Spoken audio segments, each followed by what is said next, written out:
She left me in the middle of nowhere with no phone, no wallet, just a laugh echoing behind her. 15 years later, she walked into my diner, eyes wide, asking for help. I handed her an envelope and ended everything. I stood under the brutal Colorado sun, squinting at the spot where our car had been just minutes ago. Chloe, my wife, and her East LA crew, Brianna and Amber, were gone. At first, I thought it was another one of their dumb jokes.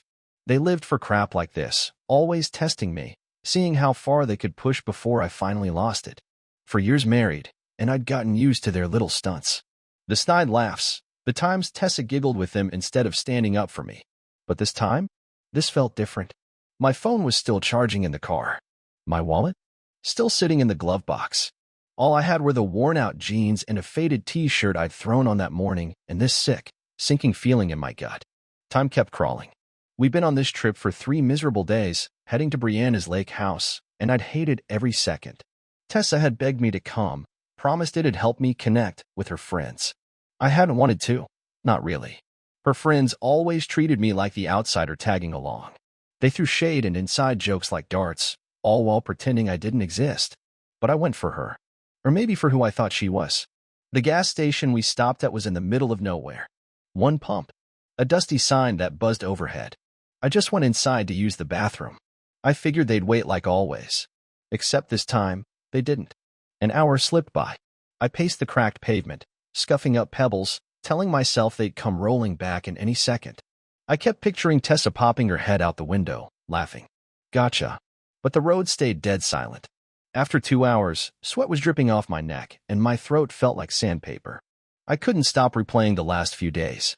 Brianna's smug grin when she accidentally spilled coffee on me. The way Amber whispered something to Chloe, who giggled while glancing my way. And Naomi, she just watched, smirking like she was in on some joke I'd never be allowed to hear. I should have known something was up. They'd been building to this moment. And I'd been too blind to see it coming. A loud rumble snapped me out of it. A truck rolled up, engine growling as it stopped beside me. The driver, a big guy with a gray beard and a sweat-stained ball cap, leaned out his window. "You all right, man? Been standing there a while." His voice was rough but not unkind. And it hit me hard. I wasn't all right. Not even close. Tessa wasn't coming back. None of them were. I forced down the lump in my throat and said, "Yeah, my ride left me. Can you help me out?" He nodded like this wasn't the first time he'd seen something like it. "Hop in. Where you headed?" Truth was, I had no idea. Home? Back to what we had? But as I climbed into the cab, something shifted deep inside. For years of being mocked, ignored, treated like garbage, all of it surged up at once, burning hot in my chest. I stared out the window as the gas station got smaller and smaller in the mirror. The trucker didn't ask much. He just drove, humming some old country tune. I sat there, fist clenched in my lap. I could have asked to borrow his phone, could have called Chloe, demanded she explain herself. But what would she say? It was just a joke. Babe, lighten up. I'd heard that line 100 times. Every time I spoke up about her friends, she'd just roll her eyes and tell me I didn't get their sense of humor. Maybe I didn't. Maybe I never would. But standing there, ditched like a stray mutt, I finally saw it. They didn't get me either. And Chloe? She'd always pick them over me. The trucker dropped me off at a dusty crossroad and pointed west. Grand Junction's that way. Good luck, man. He tipped his cap, and I nodded, throat tight, then turned and started walking. My shoes kicked up dirt as I headed toward the road. No phone, no cash, no plan. Just me. Part of me wanted to turn around, run back to that gas station, beg someone to let me use their phone, call Tessa and scream at her to come back. But another part of me, the louder part, kept telling me to keep moving. I was done being the joke. Done being the guy they laughed at behind his back. Tessa and her friends thought they'd broken me. Thought they'd leave me stranded and that'd be the end of it. But as I pushed forward toward Grand Junction, something surprising settled inside me. Peace. They hadn't broken me. They'd freed me. I didn't know what I'd find in town. Didn't know where I'd sleep or how I'd eat. But for once, I wasn't worried about Chloe's reaction. I wasn't living by their script anymore. I was alone, but not powerless. The road stretched ahead, empty and unknown, and I kept moving. They thought ditching me would crush me. Maybe it was the best gift they could have given. Maybe this was finally my shot to figure out who I was without them. By the time the sun started sinking low and turning the sky a fiery orange, my mind was clear. I wasn't going back. Not to Chloe. Not to that old life. Whatever came next, that was up to me. I stood at the intersection where the trucker had left me, the wind kicking up little swirls of dirt at my feet. Grand Junction was out there somewhere, but I had no map, no phone, and not a single dollar to my name. Just the clothes on my back and a head full of tangled thoughts. Tessa and her friends had left me in the dust, and sure, part of me still wanted to hear her voice, demand to know why. But then I remembered the way she laughed when Brianna knocked over my beer at the lake house. The way she shrugged when I asked her to have my back. For years of feeling like a guest in my own marriage. That was enough. I wasn't calling her. Not this time. So I kept walking toward town, each crunch of gravel under my sneakers feeling like a step away from her. The sun blazed overhead, my shirt clinging to me with sweat, and I didn't know how far I had left to go. But I didn't care. Every single step felt like a choice, like I was rewriting everything. I kept thinking about the gas station, about walking out of that dingy bathroom only to find the car gone. They'd planned it, hadn't they? Chloe, Brianna, Naomi, Amber, all of them giggling as they drove off, thinking it was hilarious. I could practically hear Chloe's voice. He'll figure it out. He always does. Well, I was figuring it out. Just not the way she expected. A pickup rolled past, and I stuck my thumb out, hoping someone might give me a ride. The driver slowed as he pulled up, rough-looking guy, scruffy beard, old flannel shirt hanging off his frame. He leaned out the window and looked me over like he wasn't sure if I was going to ask for a ride or try to rob him. "You need a lift?" he asked, voice cautious. "Yeah, headed to Grand Junction," I said, trying to sound like I had it together. He gave a short nod. "Hop in. I'm headed that way." I climbed in, thankful to get off my feet. The cab smelled like oil, sweat, and cigarettes, but it was better than baking in the sun. "So, what's your story?" he asked as the truck hummed down the road. I hesitated, then shrugged. "Got ditched by some people I trusted." He let out a grunt, like he'd heard that one too many times. More common than you'd think out here. He dropped me on the outskirts of Grand Junction, just past a blinking traffic light and some rundown buildings. "Take care, man," he said, then rolled away. I stood there a moment, looking around. Small town. Brick storefronts mixed in with strip malls and fast food joints. Everyone around me looked normal, just living their lives. But mine had fallen apart. I had no wallet, no ID, no proof I even existed. I needed help. Fast. A few blocks away, I spotted a shelter sign, simple building, cross-painted on the wall. My gut twisted. A shelter? Me? But I didn't have a choice. Inside, it was dim and reeked of bleach and old coffee. Behind the front desk stood a no-nonsense guy in his 50s, shaved head, name tag read Hank. "You lost or just broke?" he asked, looking me up and down. "Both," I muttered, rubbing the back of my neck. "Left on the side of the highway. No phone, no cash." Hank didn't even blink. "Happens. Got a name?" "Yeah. Ethan," I said, sticking with the truth. He slid a clipboard toward me. "Fill it out. You've got a bed for tonight. We'll deal with the rest tomorrow." That night, I lay on a thin cot in a room full of snoring strangers, staring up at the stained ceiling. My mind wouldn't quit. Chloe's face wouldn't leave me alone, her laugh, her voice. I told myself I hated her. But deep down, some pathetic part of me still hoped she'd show up, say it was all a misunderstanding. But I kept hearing Hank's voice. "Tomorrow, we'll figure out the rest." He wasn't kidding. Next morning, he handed me a mug of watery coffee and laid out the facts. "You want a job? A place? You need ID. That takes time, but we'll get the ball rolling. Meanwhile, you need cash." I nodded, feeling like a complete failure. "Anybody hiring?" I asked. Hank smirked. "Try the diner down the block. Old lady named Martha runs it. Tough as nails. Tell her I sent you." The place was called Jackie's. Tiny diner with peeling red booths and a jukebox playing songs nobody had requested in years. Behind the counter stood Martha, a wiry woman in her 60s, tattoos crawling up both arms, wiping down the counter like she wanted to scrub it into dust. "Hank says you're looking for work," she said without looking at me. "Yeah," I answered, shifting awkwardly. "I'll take whatever you've got." She glanced up, squinting like she was trying to see through me. "Dishwasher quit yesterday. Pay sucks. Long hours. You steal from me, and we're done." She dropped the rag, handed me an apron. "Start now." I blinked. "Okay." I'm in. Next thing I knew, I was elbow deep in suds, scrubbing off layers of grease. My hands burned, but it beat doing nothing. There was no Chloe. No mocking voices. Just me and a mountain of dirty dishes. Hank swung by later that week to check in. Helped me fill out paperwork for a new ID. "You're doing all right, Ethan," he said, giving me a firm slap on the shoulder. I wasn't sure if that was true, but I kept grinding. The shelter became my place to crash. Jackie's my lifeline. I never called Chloe. Not once. Every night, I collapsed on that cot, completely wiped out. But for once, it was the kind of tired that felt earned. I was rebuilding from the ground up, and surprisingly, that felt okay. I woke up every day in that shelter, back aching from the thin mattress, surrounded by snores and coughs. It had been a few weeks since they left me at that gas station. I was still adjusting to this strange new version of my life. Dishes at Jackie's. A borrowed bed. Donated clothes. My hands were raw from soap and steam, but it kept me moving. Kept Tessa out of my thoughts. Hank stuck by me. Helped me file forms, made sure I didn't drown in red tape. "Takes time," he'd said, handing me yet another stack of paperwork. "But you'll get there." I was thankful for him. Even if he didn't show it much, the guy cared. The diner became my whole world. Martha ran it with an iron voice. "Move it, Ethan. Customers ain't waiting all day." She barked like a drill sergeant, but there was something solid behind it. I took every shift I could. Saved every tip.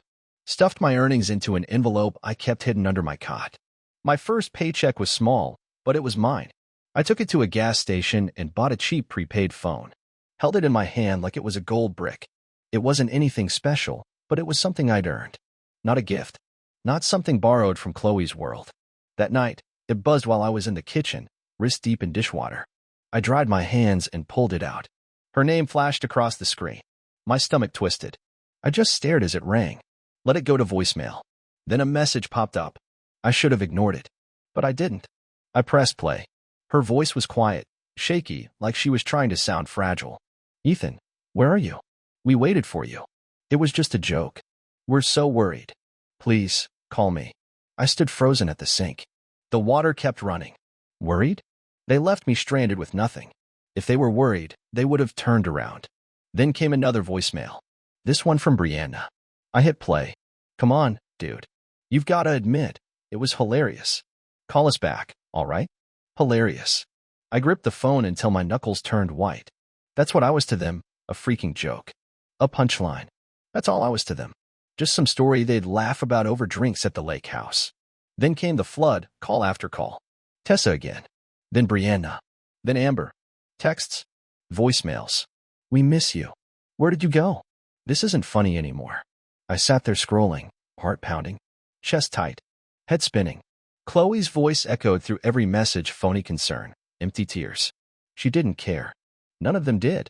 That night, I sat alone on my cot in the shelter, room still except for the creak of the springs and the quiet hum of the heater.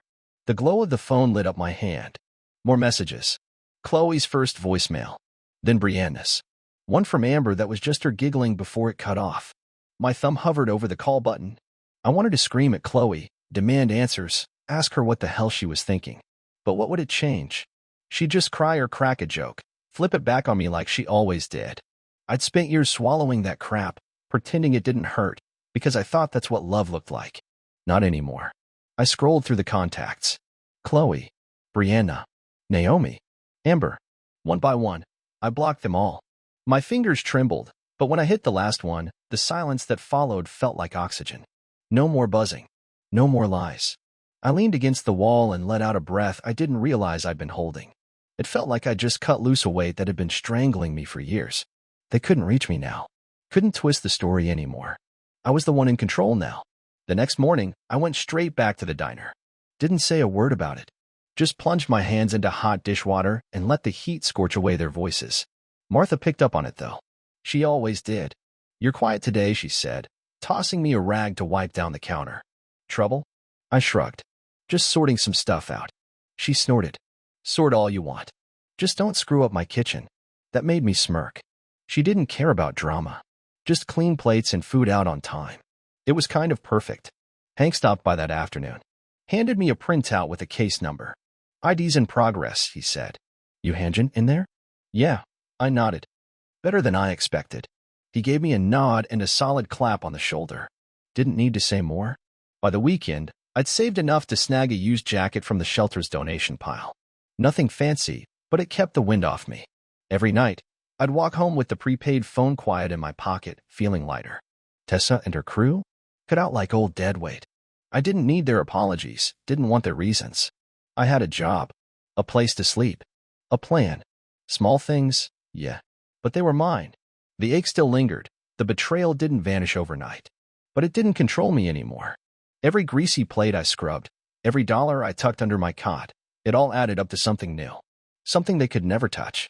And for the first time in what felt like forever, I started falling asleep without seeing her face. Months rolled by. The diner became home turf. Still working hard, still grinding, but it felt steady now. Not perfect, just steady. I finally saved enough to move out of the shelter and into a tiny studio above a laundromat. It was barely big enough to stretch my arms. A beat-up mattress, a hot plate, and a bathroom the size of a broom closet. But it was mine. No more cots. No more strangers snoring 3 feet away. Just a key, a lock, and a place to call mine. Martha saw how hard I was working and promoted me to prep cook. That meant longer shifts and a bit more money. I spent hours peeling potatoes and chopping onions, the rhythm of the blade keeping me grounded. It was exhausting work, but honest. And it gave me something I hadn't felt in years, pride. Nights were still tough. Lying on that lumpy mattress, staring at the stains on the ceiling, Tessa would sneak into my head sometimes. I'd hear her laugh, the soft one, not the cruel one she used with her friends. I'd wonder if she ever thought about me, if she missed me, if she even cared. Loneliness hit like a cold weight. It pressed down on my chest and wouldn't budge. But morning always came, and I'd get up, throw on that jacket, and head back to the diner. No more trying to be the guy she wanted. No more dodging her friends' passive-aggressive digs. Just me, breathing on my own, living on my own terms. One night after a long shift, I was flipping through my phone, bored and restless. I kept things clean on it, no contacts, no ties to the past.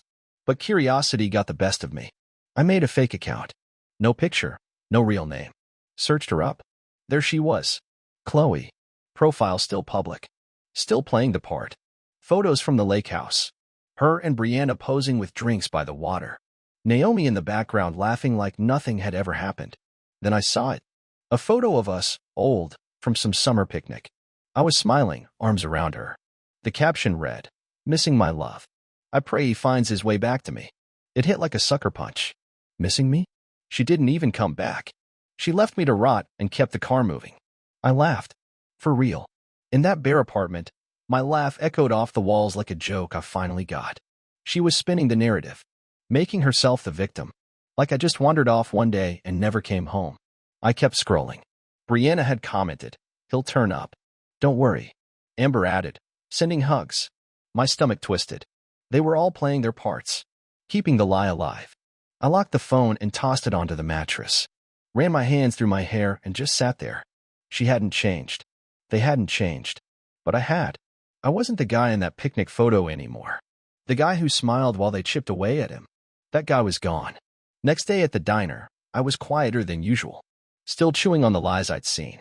Martha, of course, noticed. She always did. "You look like somebody ran over your dog," she said, sliding a plate of fries my way during a lull. I shrugged, picking at them, just thinking too much. Martha raised an eyebrow, arms crossed and tattooed. "Let me guess, your ex?" I froze. Surprised she picked up on it. I'd never told her the whole deal, just a few vague pieces here and there. "Yeah," I admitted.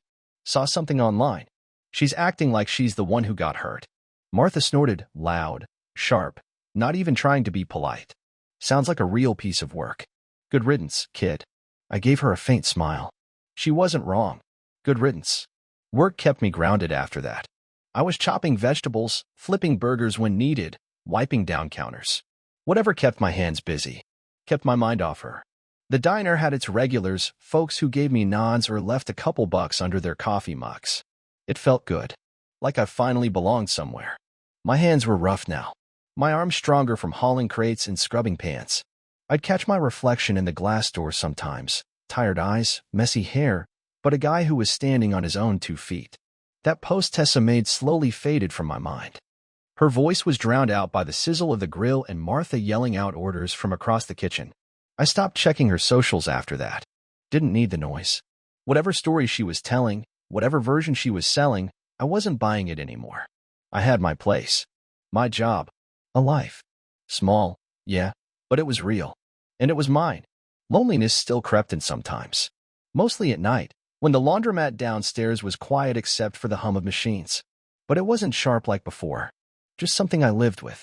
I'd wake to the smell of detergent floating up through the floorboards, lace up my boots, and step out into the cold air.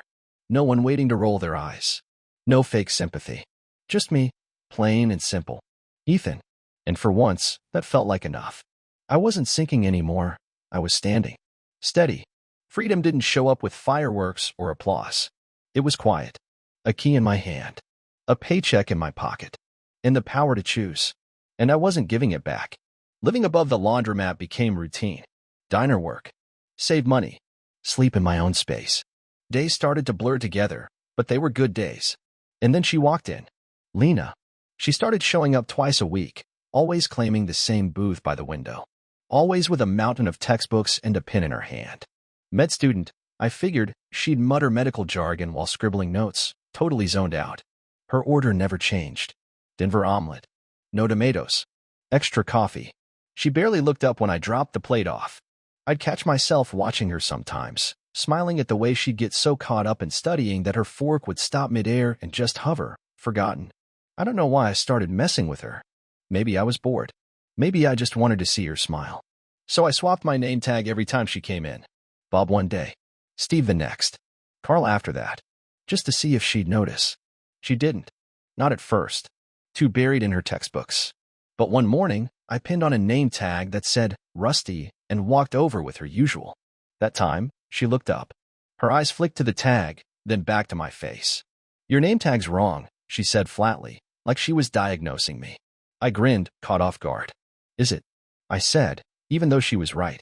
She gave the faintest smirk, then dropped her eyes back to her notes. That tiny exchange stuck with me all day. Work stayed busy, but now I found myself looking forward to the days she came in. She'd sit there, scribbling away, and I'd invent excuses to walk by. Refill her coffee. Clear her plate. Ask if she needed anything. She barely responded at first, but the smirk was always there. Like she was in on the joke. One day, she showed up looking wrecked, hair a mess, eyes tired, books spilling from her bag. Rough night? I asked, setting down her mug.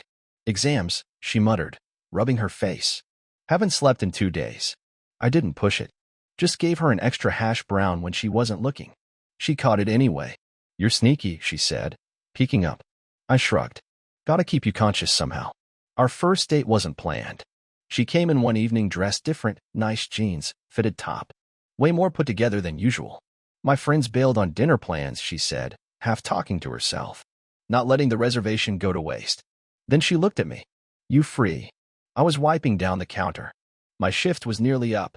Martha was within earshot. Go on, kid, she barked. You're useless when you mope. So I went. We split a pepperoni pizza and a pitcher of soda. She actually laughed, really laughed, when I told her about the fake name tags. I knew you weren't Rusty, she said, eyes shining. You're not that old.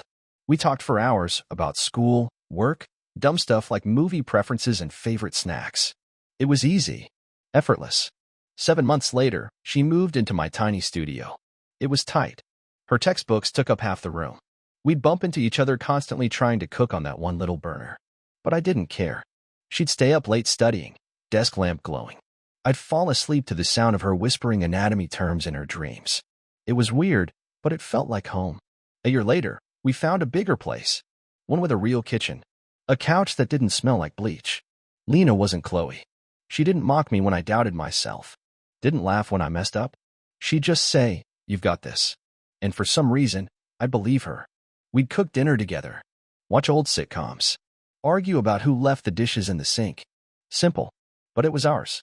Meanwhile, Tessa wouldn't let go. Somehow, she got my address, probably from an old statement, and started emailing me.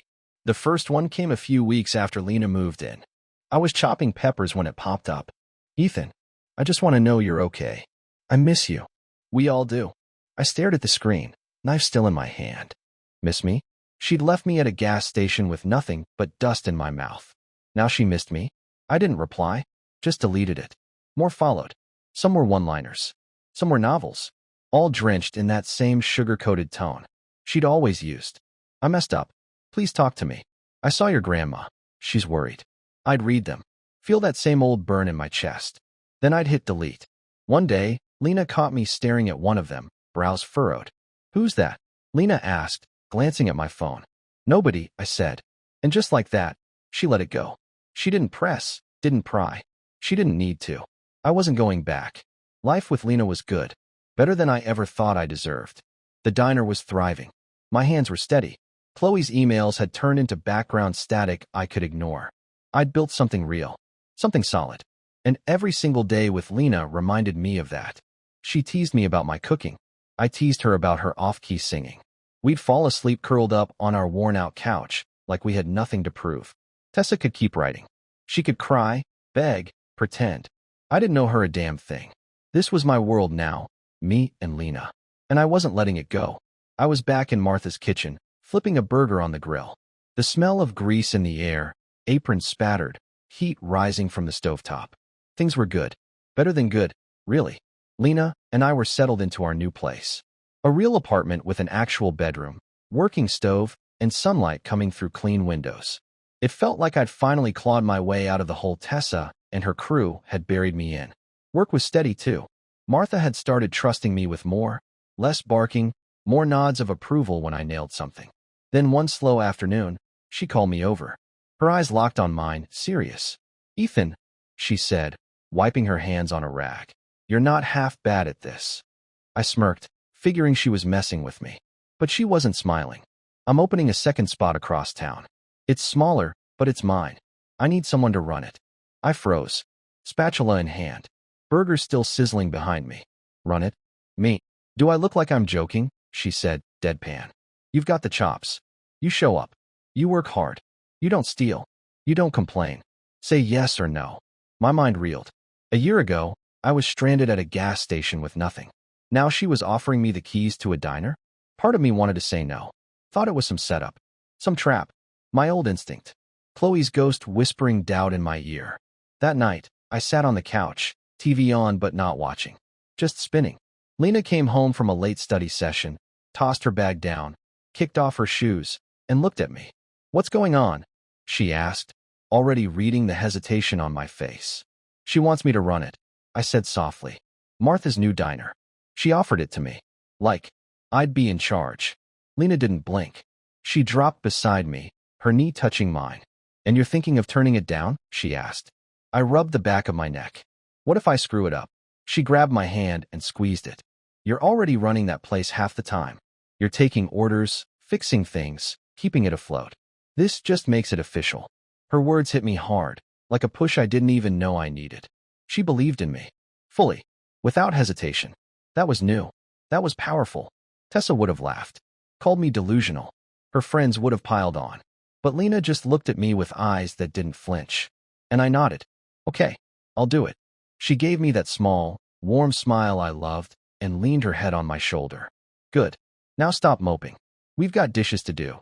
I laughed, really laughed, and we cleaned up together, water splashing, her humming something off-key while I flicked suds at her. The next morning, I told Martha yes. She didn't act surprised, just handed me a ring of keys and said, "Don't burn it down," before turning back to count the till. The new place was a hole in the wall. 8 tables, a counter, a cramped kitchen that barely fit 2, but it was mine to run. I started that week, scheduling shifts, placing supply orders, manning the grill when the kitchen got slammed. It was a mess at first. Missed tickets, burnt fries, short tempers. But I kept grinding. Lena was right. I'd already been doing this, just without the title. It didn't take long for things to click. Regulars started showing up. Locals dropped my name. Martha even stopped by once, nodded, and muttered, "Not bad, kid." That made me feel 10 feet tall. Then, one afternoon while I was checking inventory on my phone, another email came in. From Chloe. "Ethan, your grandmother's been asking about you. Please just let us know you're okay." A cheap shot. She was trying to bait me. My grandma had always been kind. Sent birthday cards, checked in, even after I married Chloe. But Tessa mentioning her now? That was a hook. A guilt trip. Classic move. I pictured her typing it, dramatic tears in her eyes, acting like she was the one left behind. I deleted it without thinking, thumb pressing the screen harder than needed. She didn't get to weaponize my family. Not after what she pulled. I hadn't called home in a while. That was on me. But I'd handle it myself, not through her. So I poured myself back into the diner. Kept my hands busy. My mind focused. The place started filling up. Truckers rolled in. Locals stopped to chat. I wasn't just the guy behind the counter. I was one of them. Every night, I'd come home to Lena bent over her books, highlighters everywhere, and she'd ask how my day was. Good, I'd say, and mean it. We'd make dinner, pasta, burgers, whatever we had, and talk about everything. Her classes, my staff, where we wanted to go next. Tessa kept writing. Her emails piled up in my trash folder. I never read them. She was just a shadow now, and I learned how to ignore the dark. My life was here. This diner. Lena. The keys in my pocket. I'd been abandoned once, and I figured it out. Now I was building something better. Every night I locked the doors and drove home. I felt like a man who'd finally found his footing. Years passed. 15 of them. Lena and I got married. Had 2 kids who made messes and chaos and joy. We opened 2 more diners, 3 in total. My life was loud, busy, full. Nothing like that quiet, hollow feeling I had the day Tessa left me behind. One morning, I was flipping eggs at my 3rd diner on the edge of town. The place was packed, truckers shouting for coffee, waitresses buzzing between tables. My phone buzzed in my pocket. I nearly ignored it, but something made me check. I wiped my hands on my apron and pulled it out. A LinkedIn notification lit up the screen. Someone viewed your profile 31 times today. That line made my stomach twist. I barely used LinkedIn. My page was bare, just my name and a grainy photo Lena forced me to upload. A shot outside the diner, half blurry and sun-washed. But 31 views in a single day? That wasn't normal. I tapped it open, grill popping behind me, and there she was. Chloe. Her name hit me like a bucket of cold water. Some fancy company I didn't care about was listed under her profile. Didn't matter. She'd clearly been digging for info. Again and again. I set the phone down, gripping the edge of the counter to steady my hands. 15 years later, and she was back. Not with a call. Not with an email. Just watching. A shadow creeping in again. I flipped the eggs on the grill, barely registering them, my thoughts unraveling. What did she want? Why now? I'd blocked her out years ago. Ignored her emails. Buried her with every dish I scrubbed, every dollar I earned. But she was digging now. Quiet. Persistent. The diner smelled like bacon and syrup. The clink of forks and hum of the morning rush pulled me back to earth. I handed off the plates, nodded at a waitress, and tried to focus. Coffee to pour. Orders to check. Hash browns to flip. But Chloe's name stuck like gum on my shoe. I pictured her, sitting behind some desk, scrolling through my profile. Seeing my diners. Seeing Martha's name in my work history. Had she found out about Lena? The kids? I hadn't posted much. Just enough to look legit. But 31 views? That wasn't a click buy. That was searching. I wiped sweat from my forehead and picked up the phone again. Her face stared back. Shorter hair now. Tighter smile. Consultant. That's all I needed to read. I didn't scroll. Didn't want to know more. I stepped into the back, small storeroom stacked with flour and canned beans, and leaned hard against the wall. My heart was pounding. Too fast. 15 years. A marriage. 2 kids. A business. And she could still get under my skin. I hated it. Hated that I'd built a whole life from scratch, dragged myself out of that gas station hell, and she could still rattle me without even saying a word. Was she jealous? Desperate? I ran my hands through my hair, pacing that cramped room like a caged animal. For a second, I almost messaged her. What do you want? But I stopped myself. That's exactly what she'd want. Me opening a door. So I shut it. Went back to the grill. Buried myself in the chaos. Cooking. Pouring. Cleaning. One guy asked for extra ketchup. Another wanted his bacon crisp. I kept moving. But she was still in my head. Those 31 views clinging like static. When I got home that night, I didn't say anything to Lena. She was folding laundry on the couch. The kids were upstairs, shouting over some game. Busy day? She asked, glancing at me. Yeah, I said, planting a kiss on her head. Same old. She didn't push. Just handed me a pile of socks and smiled. We sat there, folding clothes, like everything was normal. The house smelled like chicken and rice, her go-to dish. The kids thundered down the stairs, begging for dessert. I laughed. Said no. It felt normal. It felt safe. But Chloe's ghost lingered. I didn't open LinkedIn again. Didn't need to. 27 was enough. I helped Lena with the dishes. Her hip bumped mine playfully. I forced myself to let it go. This was my life now. 2 kids.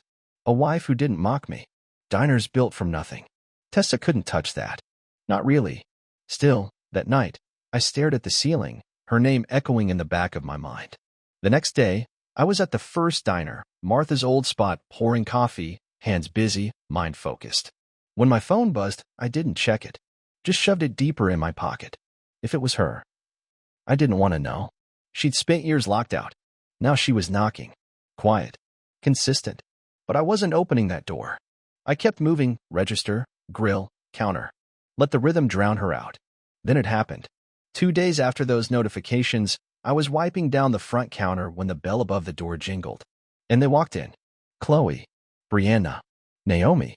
The moment I saw them, I froze. The breakfast crowd had thinned out. Just a few regulars sipping refills. But I saw them. Before they saw me.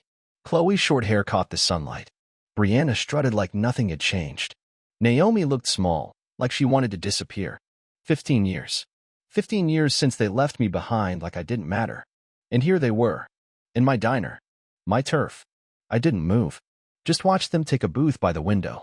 Their voices low, but way too familiar. I could have stayed in the back. Let the waitress handle it. But something pulled me out there. Maybe anger. Maybe closure.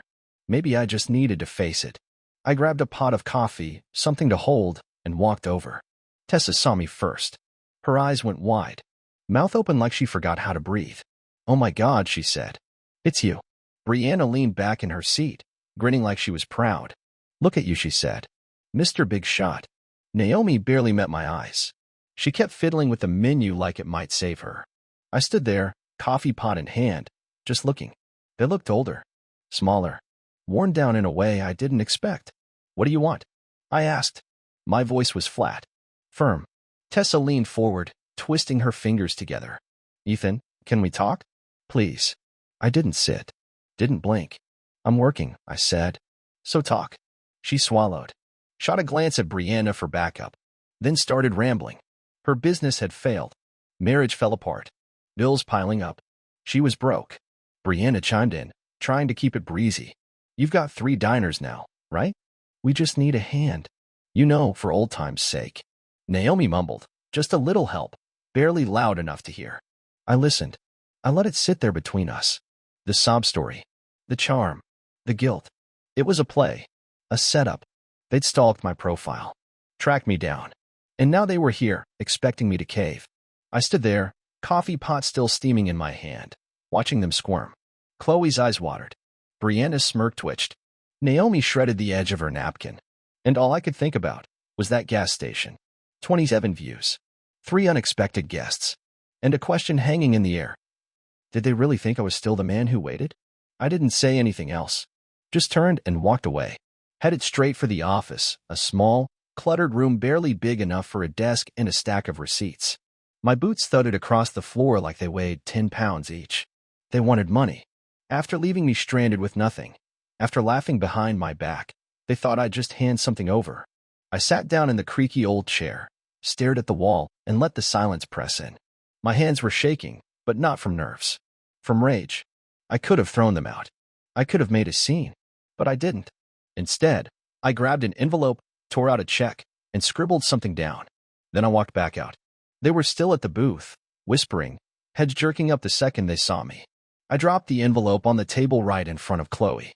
She snatched it up fast, her face lighting up like she'd won. She opened it. $83.25. The exact cost of a one-way Greyhound ticket from Grand Junction back home, 16 years ago. Her smile dropped. Her breath caught. Brianna leaned over, grabbed the check, scowling. "What the hell is this?" she snapped. I leaned in just a little, my voice calm but sharp. "That's what it would have cost me to get back to you that day." I didn't. "You don't get more than that." Tessa opened her mouth, but no sound came out. Brianna shoved the check back at me. "You're unbelievable, Ethan." I cut her off. "No. I'm generous. You left me. You laughed. And this," I tapped the envelope, "this is still more than you deserve." Naomi flinched. Her hands clenched on the edge of the table, but she stayed quiet. I stood tall, looking them each in the eye. Chloe, pale. Brianna, pissed. Naomi, shrinking. "It's time for you to leave. I said, loud enough for the whole diner to hear. Don't come back. Then I turned around, walked back to the counter. My heart was pounding, but my steps were solid. The waitress hovered nearby, uncertain. They're done, I said, grabbing a rag to dry my hands. They stayed frozen for a second, then scrambled to leave. Tessa stuffing the envelope into her purse, Brianna muttering under her breath, Naomi trailing behind. The bell over the door jingled shut. And just like that, the diner returned to normal. Coffee poured. Forks clinked. Conversations picked up like nothing had happened. I poured myself a cup of coffee. My hand didn't shake this time. They'd come expecting a handout. Thought I'd bend. Thought I'd fold. But I didn't. It wasn't loud. It wasn't dramatic. It was cold. Clean. Final. I took a sip. Bitter as hell, but it was mine. I glanced around. Regulars chatting about football. Some old song humming from the jukebox. Chloe's tears. Brianna's scowl. Didn't matter. I gave them exactly what they gave me, just enough to walk away. The diner buzzed around me. My diner. My life. And they were gone. I closed up, drove home, the weight peeling off with every mile. They'd tried. And they failed. That was it. I leaned against the front window of the diner before I left. The glass cool under my arm. Out in the lot, they were arguing. Chloe. Brianna. Naomi. Brianna was pacing, hands slicing through the air like she wanted to hit something. Tessa stood still, envelope crushed in her fist, eyes on the gravel. Naomi kept back, arms crossed, small and stiff like she wanted to vanish. I couldn't hear them, but I didn't need to. Brianna's mouth moved fast, jabbing fingers at Chloe, blaming her. Tessa just shook her head, slow, tired, and shoved the envelope into her purse like it was trash. Then she glanced toward the diner. Our eyes met for a split second, and she looked away. I didn't blink, didn't move. Let them argue all they wanted. It didn't touch me anymore. 15 years of damage, erased in one check. That was the end of it. I turned, grabbed my coffee mug, and took another sip. Cold now. Still bitter. Didn't matter. The diner was calm again. A couple regulars lingered by the jukebox, singing along with something from decades back. I wiped down the counter, slow and steady, letting the rag soak up the last of the day. The waitresses moved around me, clearing plates, tossing glances my way, but not asking. They knew something happened. You good, Ethan? One asked as she stacked dishes. Yeah, I said, short and certain. Then kept wiping. I didn't want to explain. Didn't need to. Tessa and her crew were gone. And I was done. Driving home, the truck's engine rumbled beneath me. Headlights cut through the dark road. My hands clenched the wheel. Mine still replaying the scene. Chloe's stunned face. Brianna's glare. Naomi's silence. It should have felt great. And mostly, it did. But there was still this little itch. A whisper I couldn't shake. They looked broken. Especially Chloe. 15 years ago, I'd have run after her. Tried to fix it. Not anymore. The house came into view. Lena's car in the driveway. Porch light glowing. I let out a breath. This was real. My wife. My kids. My life. I walked in, boots off by the door. The smell of leftover lasagna hit me. Lena was at the table, papers spread out, pen in hand. Probably grading. The kids were upstairs, voices low, probably in bed, but still awake. She looked up, glasses slipping down her nose.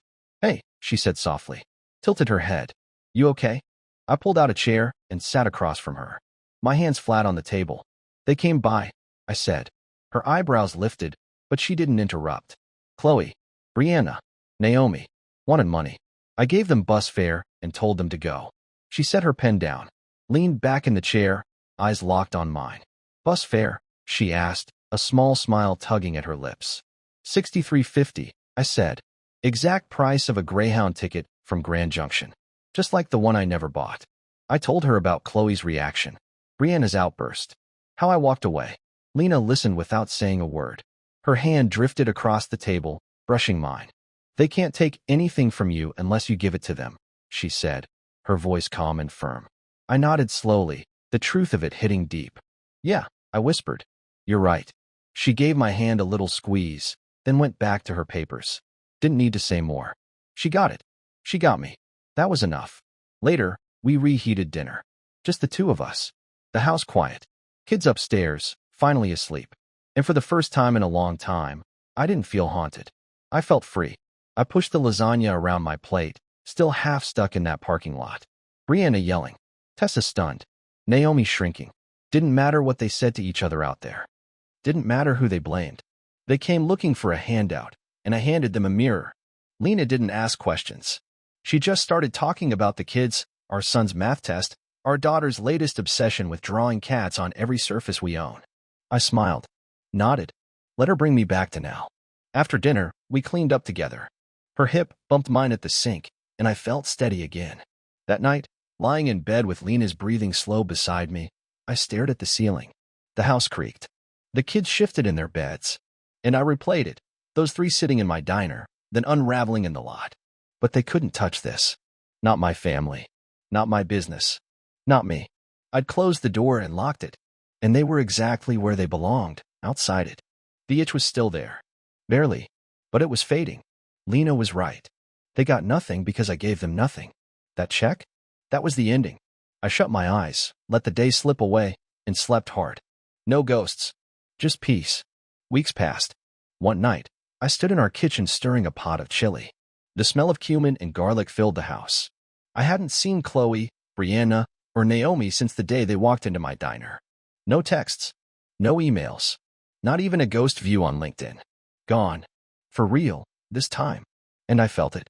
That quiet you only get after a long storm finally clears out. Life rolled on.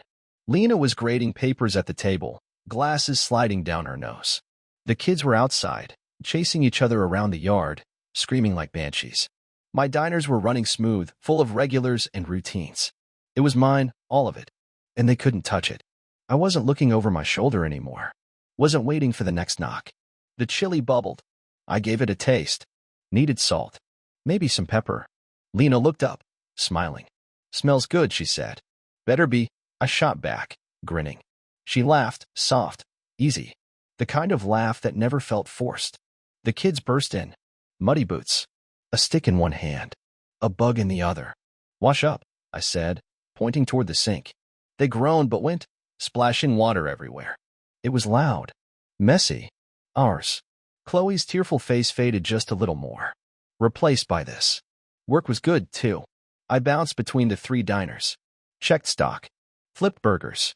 Cracked jokes with the staff. The regulars all knew me. Old Tom with his black coffee. The trucker who tipped like he was rich. The woman who always asked for extra napkins but never used them. They'd nod. Hey, Ethan. And I'd nod back. Like I belonged. One morning, Martha showed up at the first diner. Her tattoos were fading, but her stare still hit like a brick. You didn't screw it up, she said, looking around. Then clapped me on the shoulder and walked out. That was high praise from her. It might as well have been a trophy. I laughed to myself while I poured coffee for a table and thought about how far I'd come from that gas station. From nobody to this. I didn't check on Tessa anymore. No fake profiles. No midnight scrolling. I'd done that once, years ago. Seen her post pictures pretending she missed me. Pretending she was the one left behind. But now, I didn't care. I didn't need to know where she was, who she blamed, or what excuse she told herself to sleep at night. Her business had crashed. Her marriage, too. Maybe she and Brianna were still close. Maybe not. Didn't matter. They came crawling once. And I gave them $83.25. That was the last thing they'd ever get from me. Just enough to walk away, like they'd done to me. I didn't feel bad. Didn't feel guilty. I felt free. That weekend, Lena and I took the kids to the park. Cool autumn air. Leaves crunching under our boots. Our son ran ahead, kicking a ball. Our daughter clung to my hand, pointing at squirrels like they were mythical creatures. Lena walked beside me. Her arm brushed mine. We didn't say much. We didn't have to. I thought about Tessa for half a second. Her voice. Her tears. And let it go. She couldn't touch this. Couldn't even come close. I built this without her. In spite of her. And it was better than anything she ever offered. You're quiet, Lena said, nudging me. Just happy, I said. She smiled and squeezed my hand. She knew I meant it. Back home, we ate chili. It was too spicy. The kids complained, but kept eating. I watched them fight over the last roll while Lena rolled her eyes. This was the real win. Not some dramatic confrontation. Not revenge shouted in a diner. Just this, a life so full, I didn't need to prove anything. Tessa wanted me to break. Wanted me to crawl back. Instead, I walked away from that gas station. From her. And I never looked back. Hank at the shelter. Martha's kitchen. Lena's laugh. These kids. All of it. Mine. They lost because I stopped playing their game. The days moved on. School runs. Work shifts. Late-night cartoons with the kids. Lena and I argued over dishes. Over who was supposed to mow the lawn. It was messy. Simple. Perfect. In the mornings, I'd make coffee, lean against the counter, and stare out at the yard. And I'd feel it. Deep and steady. Peace. One night, after the kids were finally asleep, I sat out on the porch. A cold beer in my hand. The air crisp. Lena came out, wrapped in a blanket. Sat next to me. "What's on your mind?" she asked, voice low. I stared at the stars. "Nothing," I said. Then smiled. "Everything." She leaned into me. Head on my shoulder. We sat there, quiet, together. Tessa was gone. Really gone. And I was whole. The best revenge? It wasn't revenge at all. It was this. Right here. A life so good. I didn't need to look back.